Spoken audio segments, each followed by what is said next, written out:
Good afternoon, everybody. Thank you for being here today. I appreciate it. My name is Christy Nome. I'm the United States Secretary of Homeland Security. And today we're here in Minneapolis and St. Paul visiting with folks and community members and our law enforcement officers about the worst of the worst. This office here has done incredible work to make sure that we are getting criminals, terrorists, foreign terrorist organizations, gang members off of our streets and protecting the members of this community. I have behind me 4 of the individuals that work here in the state and in this region to make sure that we're getting dangerous people away from the citizens in this community in this state, and I want to introduce them for you. We have Sam Westbay is with HSI. He is the acting special agent that's in charge of this office, and he'll make a few opening remarks here in a little bit as well. We also have David Easterwood. David is with ERO. He is the acting field office director, and I'll ask him to give you a quick update on some of the work and operations that they've been doing as well. We have Tanya Price, who's HSI, an assistant special agent in charge that is stationed here and is doing good work for the citizens of Minnesota, and also Toria Rich. She's the ERO deputy field office director that has been here for several years now working to help protect community members. Listen, the work that these individuals have done has been incredible. Under the Trump administration, our president has been focused on protecting American citizens, on making America safe again. And these individuals get up every single day and support their law enforcement officers that are out on the street upholding the law. Now remember, in this country, with this president in the White House, we don't pick winners and losers. We don't decide which law gets enforced and which one doesn't. There are laws, they are on the books, they were put in place, voted on, and instituted, and therefore we enforce them all.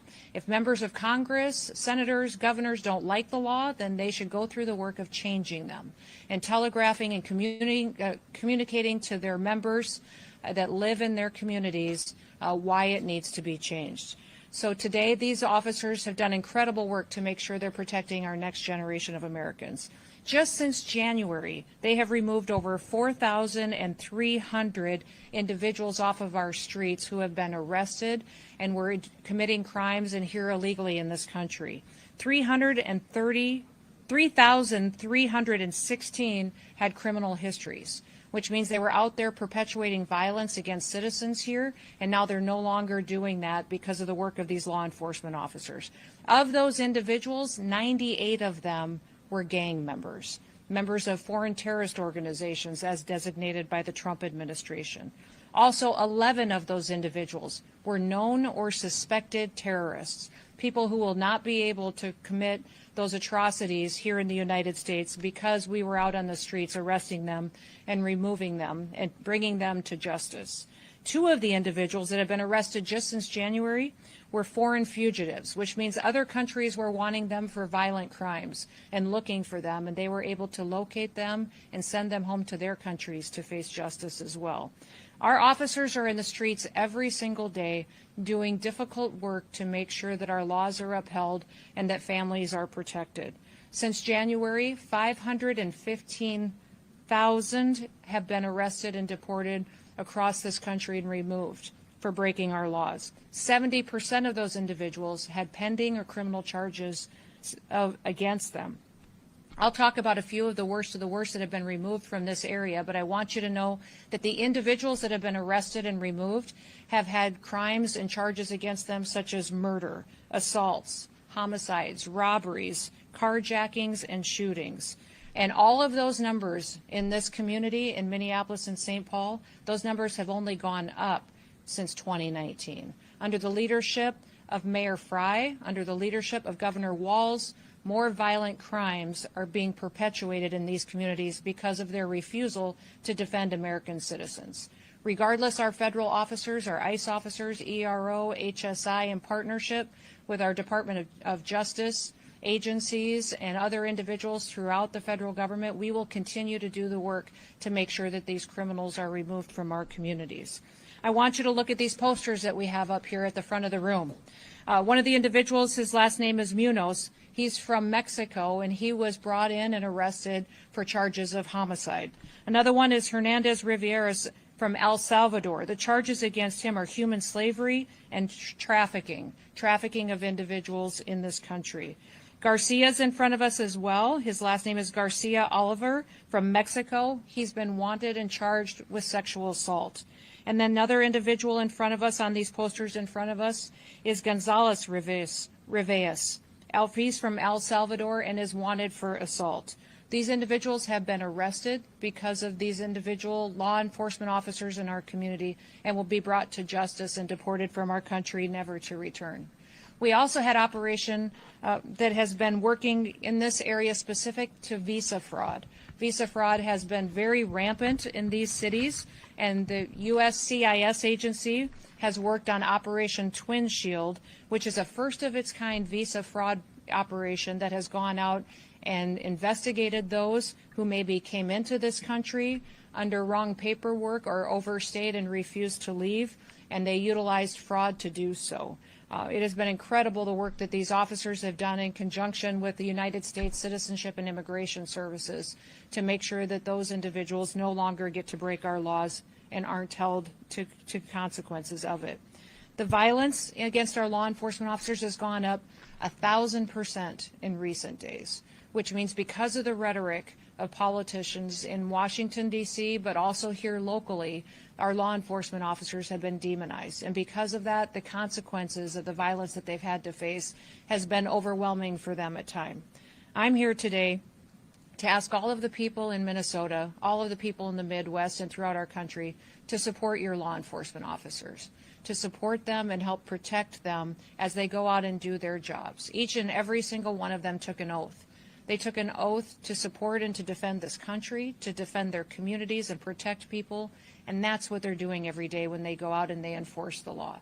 They make sure that people who perpetuate violence on individuals are brought to justice, and that those who break our laws face the consequences of that and are removed from our country. We've seen attacks across our country on law enforcement, but also on their facilities. We last night had an unprecedented attack on a Coast Guard facility in California by San Francisco. We've seen individuals going after patriots who step up to defend not just our streets, but also defend us internationally and defend us on a national security standpoint each and every day. We need to change our ways in this country. We need to start telling the stories of the victims that will be protected, the people that will be protected, the families that will be able to let their kids walk to school safely now because that terrorist or that sexual predator is off the streets.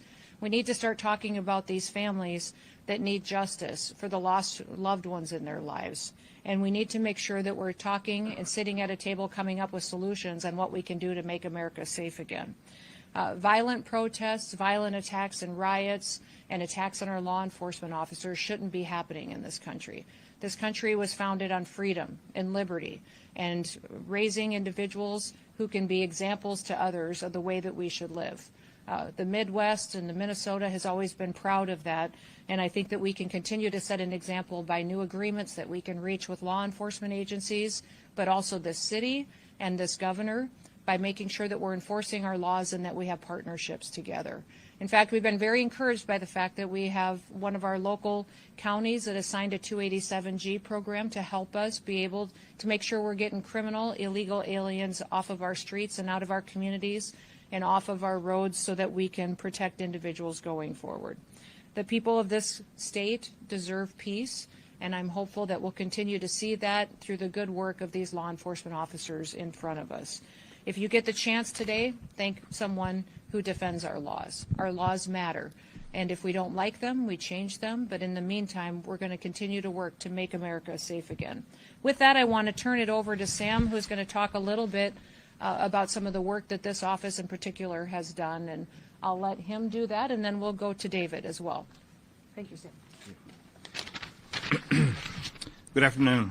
Thank you, Secretary Noem, for joining us today and for your unwavering support of the critical work we do at ICE and Homeland Security Investigations. My name is Sam Westbay. I'm the Acting Special Agent in charge for Homeland Security Investigations in St. Paul. I have the privilege of leading a team of exceptional professionals who are dedicated to safeguarding our communities and dismantling the transnational criminal networks that threaten our national security. The threats we face today are more sophisticated and global than ever before. Criminal organizations operate across borders, exploiting vulnerabilities to traffic drugs, weapons, and humans, launder money, and engage in cybercrime. These crimes don't just harm individuals, they undermine the fabric of our society, our economy, and our national security. But HSI St. Paul is meeting these challenges head on. Across Minnesota, North Dakota, South Dakota, our agents and analysts are conducting complex investigations that are breaking apart these networks, rescuing victims, and holding perpetrators accountable. We have united with our federal partners and other law enforcement agencies to create the Homeland Security Task Force St. Paul to combat the cartels, foreign terrorist organizations, and take harmful narcotics and weapons off the streets in Minnesota and the Dakotas, like you see in front of you. The work we do is not easy. It requires long hours, meticulous attention to detail, and a willingness to confront dangerous and often unpredictable situations. But the men and women of HSI St. Paul rise to the occasion every day, driven by a deep sense of duty to the Constitution and federal laws and an unwavering commitment to the mission. As Secretary Noem has highlighted, the safety and security of the American people is our top priority. HSI St. Paul is proud to play a leading role in advancing that mission, and we will continue to do so with the same determination and resolve that has defined our work thus far. Thank you.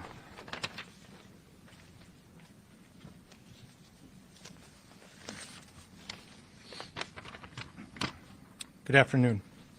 Thank you, Secretary Noem, for your leadership and for taking the time to join us here today. Your presence underscores the importance of the work we do every day in service to the mission of the Department of Homeland Security and the American people. My name is David Easterwood. I'm the Acting Field Office Director for Enforcement and Removal Operations, ERO St. Paul. I'm honored to lead the officers and staff of ICRO across Minnesota, North Dakota, South Dakota, Iowa, and Nebraska. The men and women of ERO St. Paul embody the highest standards of professionalism, integrity, and dedication. Every day, they face complex challenges with determination and resolve, ensuring the safety of our communities and the enforcement of our nation's immigration laws. Their work is critical to the security of the United States, and I am proud to lead such an outstanding team. Across Minnesota, North Dakota, South Dakota, Nebraska, and Iowa, our efforts have made a profound impact. Whether it's apprehending criminal illegal aliens who pose a threat to public safety, managing detention operations with care and professionalism, or collaborating with federal, state, and local partners, our officers demonstrate every day what it means to serve with honor and dedication. As Secretary Noem has emphasized, our mission is clear: to protect the homeland, uphold the rule of law, and ensure the safety and security of the American people. As we move forward, I am confident that this team will continue to rise to the challenges before us. Thank you. Thank you, Sam and David. And this office has been focused on getting the worst of the worst off of our streets. The results that they have brought forward for this community and this city has been absolutely incredible. But as they talked about, they service not just Minnesota, but the surrounding region as well. And we pray every day for their safety when they're out doing their work, and that they would continue to have the support of the people who live here. So with that, we will open it up to any questions that you may have. Mm-hmm.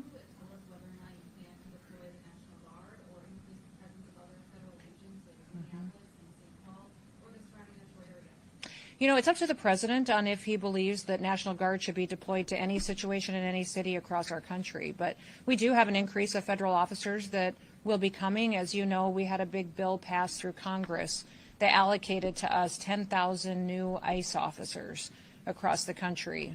We have received over 175,000 applicants for those jobs. So the first 12 to 1,500 are out in their offices now, have been trained and qualified and equipped and are out there doing their work. We have thousands more in the next week or two that will be deployed to field offices as well, and this office will be the beneficiary of that as well. So you'll see dozens of new agents and federal officers here doing the work to get these criminals and terrorists off of our streets. Curious about the weapons and drugs that were on the table. Were those seized locally, and were they seized this year? They were. I will let Sam talk about the specifics on each of these, but yes, these are all drugs and weapons that were seized from the operations that these law enforcement officers conducted here in this area. So I'll let you talk a little bit about specifics if you'd like to. Yes, I don't have a lot of specifics on them because obviously some of these cases are still ongoing in the courts. But the dope and the methamphetamines, the fentanyl, and the weapons seen here have been taken off the streets in Minneapolis and St. Paul between us and our federal partners, DEA, ATF, FBI, and everyone else that we work with. But they have been taken off the streets at some point in time throughout the year here. So this is not something uncommon to this area to see this. Madam Secretary, earlier this week, or yesterday, Mayor Lurie of San Francisco said that he talked to you after President Trump said that he wouldn't be doing a federal deployment to San Francisco. What did you tell the mayor during that call? Is there still a chance that San Francisco could end up with federal immigration or crime enforcement searches in a few days? I did talk with the mayor of San Francisco, and we talked about all of his efforts to bring some safety and security to the streets of San Francisco, and that he had had a conversation with the president, who said we would cooperate and help as much as we could, but that if he didn't get it under control, that we would move in, that we would bring in more support, potentially National Guard, Department of War individuals that would be able to help make sure that those people get the safety that they deserve as well. I'll tell you what, last night was not a good example of what the mayor is accomplishing and what the people in that area are accomplishing. To see this violent individual use a truck to try to break into our Coast Guard base and to ram those individuals and threaten the lives of the individuals who serve in our Coast Guard was horrific. And we won't stand for that anymore. I talked to the president about it just a couple of hours after it happened early this morning, and the president said that was their one chance, that if they don't figure out how to protect our law enforcement officers and protect our Coast Guard members, that we would be forced to come in and protect those individuals. Listen, our Coast Guard as well has been out there doing a lot of this drug interdiction that you see across the country and across the world. They don't just have a search and rescue mission. They have a mission to go out there and do a lot of interdictions out in our maritime seas and are picking up tons of cocaine and fentanyl and meth that's being shipped in. Because our border is closed, these cartels and terrorist organizations are moving it through different methods. And so our Coast Guard has been absolute rock stars in being partners with ICE and ERO and HSI to make sure that we're not just bringing people to justice, but that we're also getting these deadly drugs off of our streets. We have saved millions of lives by doing operations like this and getting these drugs out of a system and keeping them away from our children. Right here? Are you able to elaborate further, more specifically, when we should be seeing those dozens of new agents, and will they be targeting a specific traffic here in Minneapolis? Our new agents that will come to this region will continue to do the work that this office has done. They'll continue to go out and to not just go after the worst of the worst, but make sure that those individuals that are in this country illegally are brought to justice and deported. You know, one thing I would remind everybody is that we've telegraphed this from the very beginning of the administration, is that if you're here illegally, go home. We will give you $1,000 cash. We will buy you a plane ticket, and you will get the chance to come back to America the right way. If you wait until we detain you and have to deport you, it may take you months to get there, to get through the due process of it, and then you will never get the chance to come back to America and to be one of our citizens and enjoy what is so special about this country. So again, everyone should go download the CBP One app and be able to facilitate your flight and your payment, and we would like to get you back home to your country so that if you want to come back, you can do it the right way. It's been incredibly successful. The question is if it's been successful encouraging people to voluntarily go home? Absolutely. We have over 1.6 million people that have voluntarily deported on their own, decided, you know what, I'm not going to wait until they come and find me and arrest me. I'm going to go home now and get the chance to come back. And many of these countries that they are coming from have set up different programs and training opportunities for them. You go to Guatemala, Honduras, Mexico, Panama, many of these countries have training programs, housing loans that they will give to individuals who are returning back. They want them to be a part of their economy. Their situation has changed as well because America has enforced our borders and we've worked with them so much. They're doing better and their businesses are growing. So we would encourage people to continue to do that. Overwhelmingly, people understand now that it's different in the United States. Now we follow the law. Now we enforce the law, and now people are safe again. We go down here. Instances where ICE agents have not been appropriately identifying themselves here in Minnesota, is that something that's being handled internally? Our agents always follow exactly what the law is and what the regulation and the protocol is for every single operation that they're out on. So they are always identifying themselves and making sure that people know who they are and why they're there. Recently, that were detained in St. Paul, and multiple witnesses who live in that neighborhood said that ICE agents were not identifying themselves. Is that something that's been resolved since? Our agents follow the exact same operational protocols and regulations and structure and law that they always have. Nothing has changed for how they operate, going out there and making sure they're detaining people that are here illegally, that have committed criminal activities, and that need to be removed from our country. Secretary Noem, can Yes. you and Mr. Westbay provide some clarification on the two men on the posters behind you? Did they live in this area? When were they arrested? Any more details you can provide on that? Do you want to talk? I might actually have to refer to Yeah. David on this one. Yep. I believe those are yours. I've got some details too. Let me, Aldrin Guarnero Muniz was a Mexican who has been convicted of assault and homicide in 2004. He was arrested for first-degree assault, third-degree assault, and malicious punishment of a child.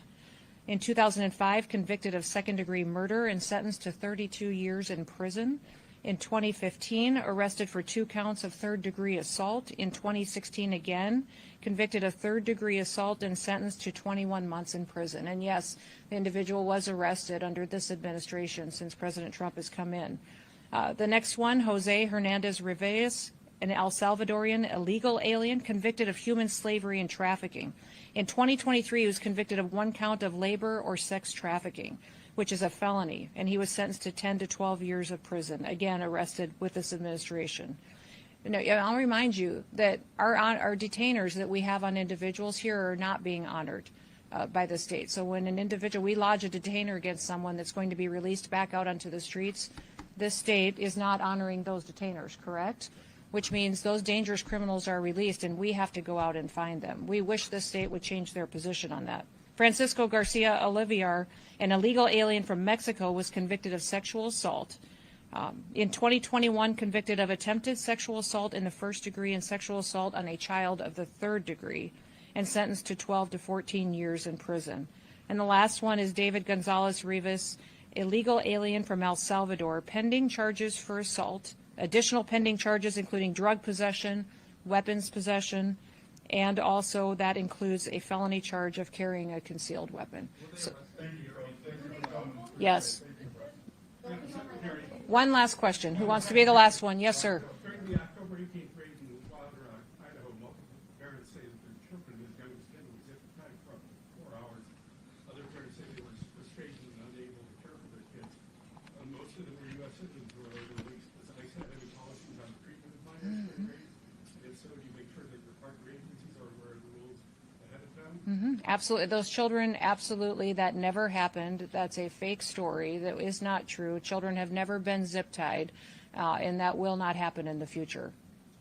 Secretary Noem, Yep. can you tell us whether you plan to increase immigration capacity in terms of recruitment here in Minnesota, including possibly entering a contract to use the third correctional facilities? I can't speak specific to a contract, but we are looking for more opportunities for detention partnerships here in the state of Minnesota. So we're looking a lot to state agreements, but also where the state isn't cooperative, such as Governor Walz has not been.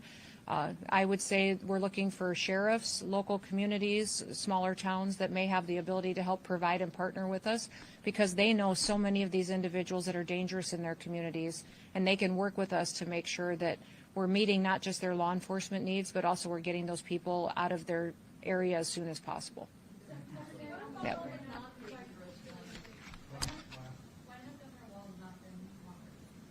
Well, I think starting by calling our law enforcement officers Nazis and Gestapo would be just about the worst thing you could ever do.